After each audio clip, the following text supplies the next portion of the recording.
Ladies and gentlemen of the weather jury, I present to you the judge. Ladies and gentlemen, Pat Pagano. Good morning, Pat.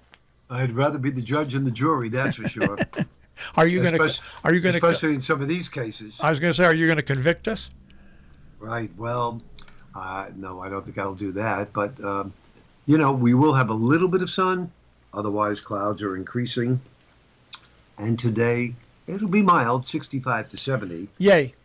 Right. But then rain will come in tonight, and we'll be in the mid-40s.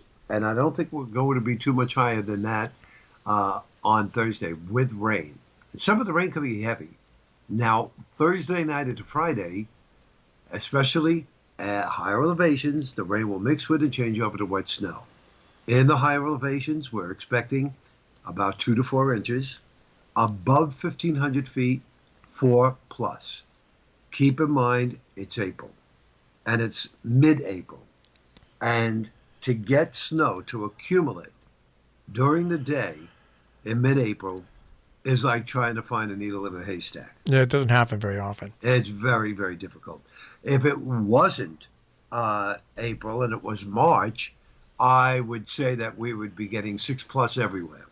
But because it is, I'm thinking 2 to 4 would probably be the best bet. In and around the lower elevations, you'll probably see a little snow mixing in, but I don't think you'll see too much as far as an accumulation. And then as we go to Saturday, some leftover showers in the mid-50s. That system moves out, and unfortunately another one comes in on Sunday. I don't think it's going to be too juicy, but I do see clouds on Sunday, and then maybe a couple of showers popping up in the afternoon, but not a big deal. So that's it. April showers bring May flowers, and you know May flowers bring, aside from bees, they bring pilgrims. Pilgrims? Yes. Why? Marshall, Mayflower. You're right. Yeah. The Mayflower. The Mayflower. Yeah. When I think of the Mayflower, we had a real expensive inn around here called the Mayflower. They don't. Okay. The big inn and spa where people with lots of dough went. The Mayflower. And what happened to that? I think it's still open, but it's changed hands a number of times. But I think it might still be open. I don't hang out in that world, so I don't really know, Pat. I don't hang out in any world really, except I hang out in my world. In your own little world, yeah. And of course, the younger of the two sisters, as I've been telling you, very apprehensive about the vaccine, and she had said just a couple of weeks back that if she was going to decide to get it, if anyone, she would get the Johnson & Johnson because it's just one shot. So then, of course, last night she calls me and she goes, "You see what I told you about the vaccines?" I said, "Linda, let's not go there." Yeah, I get that all the time, Pat. 6 people now. I'm sorry that it's right now it's 6 people. It might be a little more than that. But they're all women aged 18 to 48. Right. And 6, right now it's 6 women out of 7 million? No, 8 million. 8 million doses have been. Now, what people have to realize, you know how many people get sick and some get seriously sick from the flu shot. People like myself, when I came out of surgery once, they gave me a blood thinner.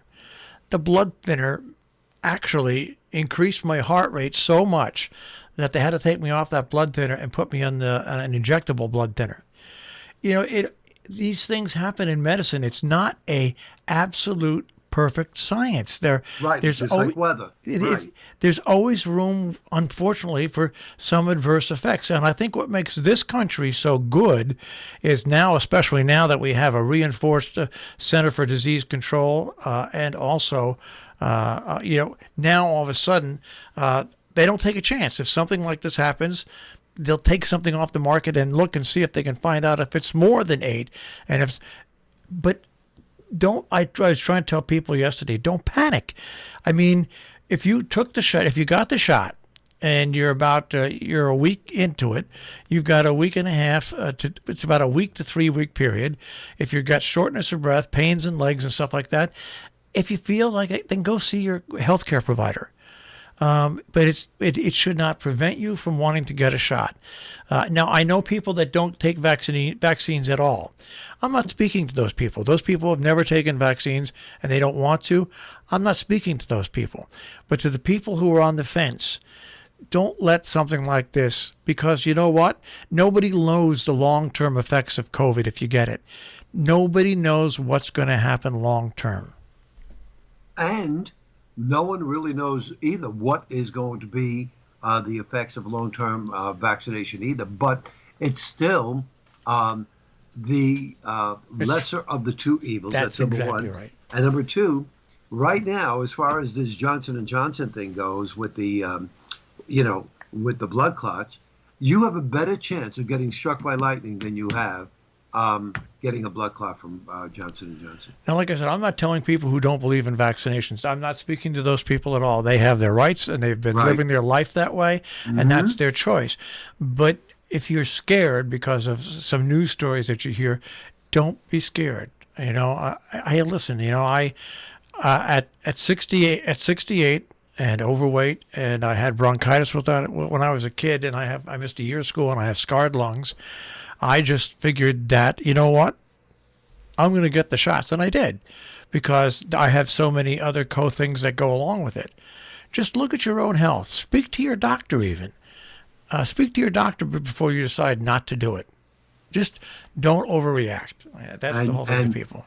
Yeah, and interestingly enough, got a call from, the couple that always comes to my premiere that manages to spill wine on the rug? Yeah. Well, they were up at the lake last weekend, and they met another friend of mine who's also in the movie, and they did not know that he had COVID, but he asked them if they were going to the premiere, and they said they think they were, and they asked him if he got his vaccination. He said no, and they did. So she called here yesterday and said, we won't be coming because we met so-and-so, and he's going, and he doesn't have a vaccination. I said, okay. Most of the people that are here will be vaccinated, if that means anything to you. Yeah, it does, and I don't want to be around somebody who's not vaccinated. So we still have a dilemma. I'm thinking that this is going to be a very small movie premiere, probably the smallest I've ever had. Well, it'll save you money on food. Oh, save money on food. We don't have to be all the madness that normally goes on. And but, you won't be up as late. Right. I'm thinking it's going to be like 10 people as compared to, as you know, 27. So I don't know what's going to happen there. But I did speak with Apple yesterday, and Apple told me that all I have to do is blink my eyes, and I could import my entire movie to a thumb drive. And she showed me, she came on the computer and she actually showed me what I have to do, and it's real simple. And she said, Pat, she said, it's really the way to go. Everybody has USB. She said if they can't see it on their TV, they could certainly see it on their computer. And on the computer, the picture's even better because it's a smaller screen. Smaller screen, right. But so she said, yeah, way to go. She said to get a 16, 60 megabytes, right? Yep. 16 megabytes, right, yeah. So what's great about that is really, like I said, it saved ever since we did that. It saved. We used to buy tons of CDs and for audio and DVDs to distribute to people for interviews and things they wanted. We used to buy tons of them, and it took up tons of time. Now we have links. We have links, and people can just go to it and download it. I mean, we get calls from lawyers sometimes that always want copies of town meetings. Right. We say, okay, just go to this link. Just grab it yourself. Oh, we can do that? Well, yeah. I mean, it just makes life easier, and it's going to make your life a lot easier. Yeah, and you know what? Just like you said, I don't have to bother with buying jackets for the DVDs. Yeah. I don't have to worry about labeling the DVDs. You don't have to worry about me not getting in the mail or opening it. Or right. Well, actually, if I make a thumb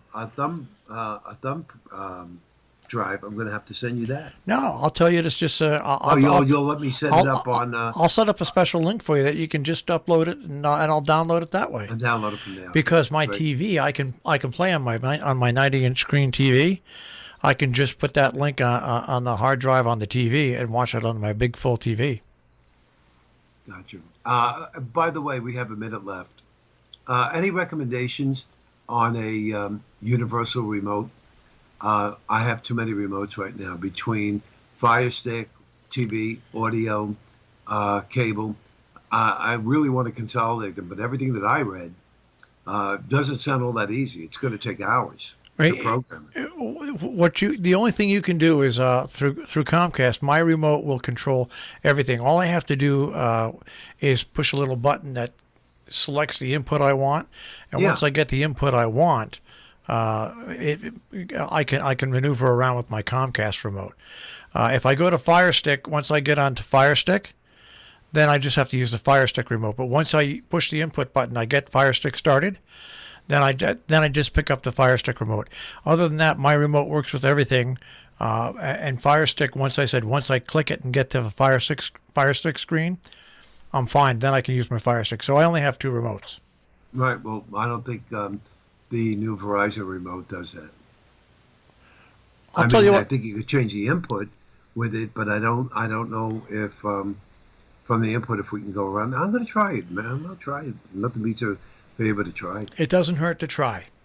Okay. Thank you, Marshall.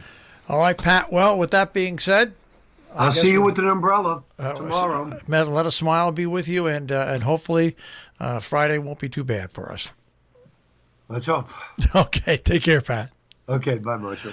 Pat Pagano this morning at the Weather Center with a check on our tri-state forecast here on Robin Hood Radio.